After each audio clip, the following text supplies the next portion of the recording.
Kakauwi ko lang galing China. May papakita ko sa inyo. Ito lang din yung mga inuwi kong pasalubong. Kastanyas.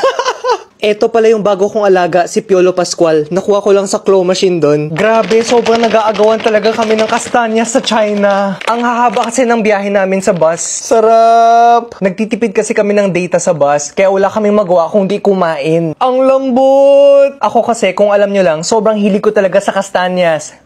Eh di syempre, every stopover namin sa gas station, bumibili ako ng kastanyas. Eto namang mga kasama ko, hindi daw sila gutom kaya wala silang binibiling pagkain. Tapos after 5 minutes lang, wala, ubos na agad yung kastanyas ko. Inaagawan ako.